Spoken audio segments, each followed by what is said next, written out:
বিক্রি যখন করবি আমাদের অধিকার দিয়ে দে, জায়গা মতন বিচারটা দিলি আমি ডরাইছি। তিনোরা ভাই ভালো। আর ডিপজল ভাইয়ের কথা বলার কোনো ভাষাই আমার নাই, অতুলনীয় একজন মানুষ। আমাদের জানমালের হুমকি এবং আমাদের মাইরা ফেলার জন্য কোনো ব্যাপার না, তার জন্য আমাদের বোনদের কোনো সম্পত্তি দিচ্ছে না। আমি তোর সিলমাইরা দেমু, আমি তোর 14 গোষ্ঠীর সিলমাইরা দেমু।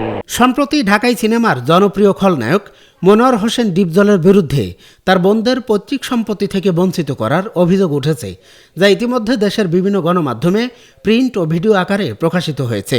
আমরা আদালতের কাছে গেছি, আদালত আমাদের রায় দিয়েছে, আর আমরা অনেকবার গেছি, কিন্তু আমাদের কোনো সহযোগিতা করে নাই। এমনকি আমার সন্তান ক্যান্সার হয়ে অসুস্থ অবস্থায় ছিল, তাও আমাদের কোনো একটুখানি হেল্প করে নাই। এখন আমাদের এই বয়সে আসার কোনো প্রয়োজন ছিল না। তো আমরা এখন খুব আমাদের দেওয়ালে ঠেকে গেছে। এখন জানছি গোপন হচ্ছে ওনারা সম্পত্তি বিক্রি করছে। আরে তোরা খাচ্ছিস কা, আমার বিক্রি করবি কেন? তাহলে বিক্রি যখন করবি আমাদের অধিকার দিয়ে দে। 40 বছর ধরে ভাইরাই এই সম্পত্তি খাচ্ছে, আমাদের বোনদের কোনো সম্পত্তি দিচ্ছে না। এর জন্য আমরা নিরুপায় হয়ে মহামান্য আদালতে মামলা দায় করেছি। তো মহামান্য আদালত আমাদের দায়ে আমাদের স্টেট অর্ডার আমরা পেয়েছি, কিন্তু আমরা অসহায়। আমরা তো আমার ভাইদের অনেক ক্ষমতা, ওনাদের সাথে আমরা পারবো না, যার কারণে আমার ভাই তো সন্ত্রাস, আমাদের জানমালের হুমকি এবং আমাদের মাইরা ফেলার জন্য কোনো ব্যাপার না, তার জন্য। কারণ অনেকবারই এরকম হুমকি দিছে, আমাদের সব বোনেদেরই হুমকি আছে যে তুমি যদি সম্পত্তি নিবা না, তোমার সন্তান চাও না স্বামী চাও। আমাকেও ডাইরেক্ট বলছে যদি সম্পদ চাও তাহলে স্বামী পাবা না, আর স্বামী যদি না থাকে তাহলে সম্পদ নিয়ে কাকে খাওয়াবা। মিথ্যা, মানে পুরো মনে করি মিথ্যা কথা তারা তিন বোনে কেন বলতেছে আমি জানতেছি না। বোনদের কথায় বিভ্রান্ত হবেন না। ভাই আমার খারাপ না, ইনশাল্লাহ আমার তিনোরা ভাই ভালো। আর ডিপজল ভাইয়ের কথা বলার কোনো ভাষাই আমার নাই, অতুলনীয় একজন মানুষ। কিন্তু এ বিষয়ে তার ছোট বোন জেসমিন বেগম বলছেন, এটা সম্পূর্ণ মিথ্যা, বানোয়াট, উদ্দেশ্য প্রণোদিত। আমার ভাই ডিপজল অত্যন্ত ভালো ও বড় মনের মানুষ। আমি সবসময় তার জন্য মহান আল্লাহর কাছে দোয়া করি। 16 ডিসেম্বর রাতে মনোয়ার হোসেন ডিপজলের ভেরিফাই ফেসবুক পেজে একটি ভিডিও বার্তায় তিনি একথা বলেছেন। তিনি আরও বলেন, আমরা 4 বোনই বর্তমানে ভালো আছি এবং ভাইদের বিরুদ্ধে আমার ব্যক্তিগতভাবে কোনো অভিযোগ নেই।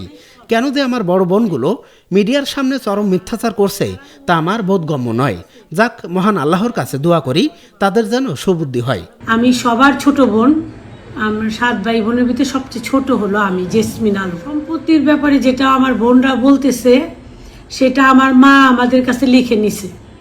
এইটা হলো 96 সনে, 95 তোমার বিয়ে হয়েছে, 96-তে আমার মা লিখে নিছে আমাদের কাছ থেকে সম্পত্তি। এখন ওরা কেন বলতেছে আমি জানি না, আমার কাছে লিখে নিছে, ওদের কাছেও লিখে নিছে, কিন্তু ওরা অস্বীকার কেন হইতেছে আমি বলতে পারবো না, এটা ওনারাই ভালো জানে। এই দলিলে আপনারা ওনার সব আমরা বাইরে লিখে দিয়েছি, আমাদের একটা করে জায়গা দিয়েছে সব বোনদের। এবং আলহামদুলিল্লাহ আমার 4 বোনই ভালো আছি, খারাপ নেই আমরা কেউই।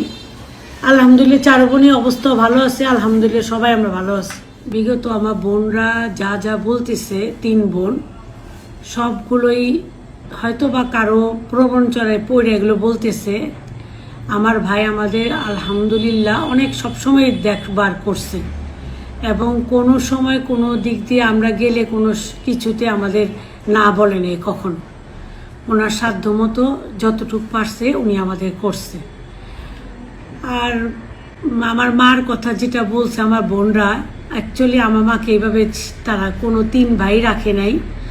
আলহামদুলিল্লাহ ভাইরা অনেক খোঁজ খবর এবং চিকিৎসা, এবং সবসময় থাইল্যান্ডে চিকিৎসা করতো আমার মা, এবং থাইল্যান্ডের ওষুধই খেত। কিন্তু আমার মা মারা গেছে স্কয়ার হাসপাতালে, এবং ওখানকার যত দেখবার প্রায় 22-23 লাখ টাকার মতো বিল সম্পূর্ণ আমার ভাইরাই দিয়েছে। আমরা বোনরা দেখশন করেছি, কিন্তু টাকা দিয়ে হেল্প করতে পারিনি কখনো। আর কি বলবো, আমার ভাইয়ের কথা, আমার ভাইয়ের নামে এই সব কথা একেবারে ভুল এবং মিথ্যা, মানে পুরো মনে করি মিথ্যা কথা তারা 3 বোনে কেন বলতেছে আমি জানতেছি না। বোনদের কথায় বিভ্রান্ত হবেন না। আপনারা দেশবাসী সবাই ওনাকে ভালো চোখেই দেখেন, উনি অত্যন্ত ভালো, এবং আমার চিকিৎসার জন্য আমার জন্য আমাকেও সে টাকা দিয়েছে, টাকা দিয়ে হেল্প করছে এবং সব কিছুই দিয়েছে। আর আমার বড় বোন যেটা বললো তার ছেলের জন্য, আমি নিজে জানি তার ছেলের জন্য ভালো অঙ্কে টাকা দিয়েছে। এখন উনি কেন মিথ্যা কথা বললো সেটা আমি বলতে পারবো না। আর দেশবাসীর কাছে একটাই অনুরোধ, আমার ভাইকে খারাপ চোখে দেখেন না, উনি অনেক ভালো মানুষ, আপনারাই জানেন। আমি আপনাদের কাছে আর কি বলবো বোর্ড হয়ে, আপনারা দেশের মানুষই ভালো জানে যে উনি কত মানুষকে হেল্প করে সব কিছুতে। এবং ইনশাল্লাহ আমার ভাইয়ের আমি দীর্ঘ কামনা করি, এবং আমার ভাইকে আল্লাহ হায়াতে তৈয়বা দান করুক এবং সব কিছু করুক। আর আপনার খোঁজ খবর নেয় নাই ভাইরা, সেটা যদি তারা বলে থাকে তাহলে ভাইরা বিয়ে করার পর একটু পরিবর্তন আসে বিদের কারণে, এটা তো সবাই, আমিও তো পরের সংসারে আসছি, আমিও তো অনেক সময় আছে ননদের খবর কম নেই বা করি, কিন্তু ইনশাল্লাহ ভাই আমার খারাপ না, ইনশাল্লাহ আমার তিনোরা ভাই ভালো। আর ডিপজল ভাইয়ের কথা বলার কোনো ভাষাই আমার নাই, অতুলনীয় একজন মানুষ, এবং আমি তার কথা কখনোই ভুলবো না। সে আমার জীবনে অনেক অনেক বড় বড় প্রবলেমগুলোতে আমার অনেক সলভ করছে, অনেক। আর যারা মিথ্যা বলতেছে তাদের কেন বলতেছে আমি বলতে পারবো না, আপনারা ভালো করে যাচাই বাছাই করেন। আর বোনদের আল্লাহ সুমতি দেখ, যাতে সুন্দর মতো সব কিছু ওরা সমাধান করতে পারে। এদিকে ডিপজলের বড় বোন নূরজাহান বেগম লায়লা, মেজ বোন সেলিনা বেগম ও সেজ বোন পারভিন বেগম ডিপজলের বিরুদ্ধে বিজ্ঞ আদালতের দ্বারস্থ হয়েছেন।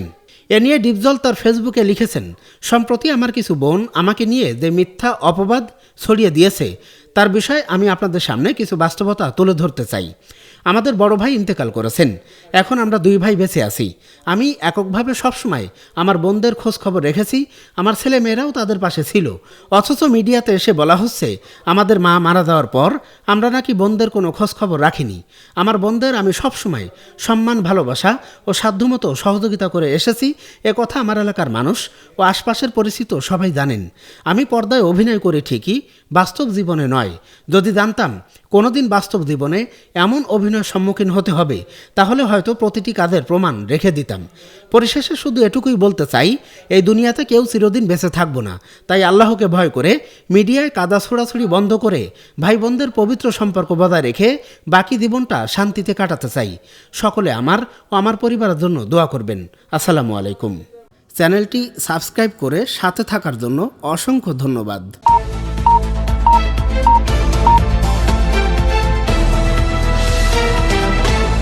৪৮ বাংলা টিভি, বাংলা ও বাঙালির কথা বলে।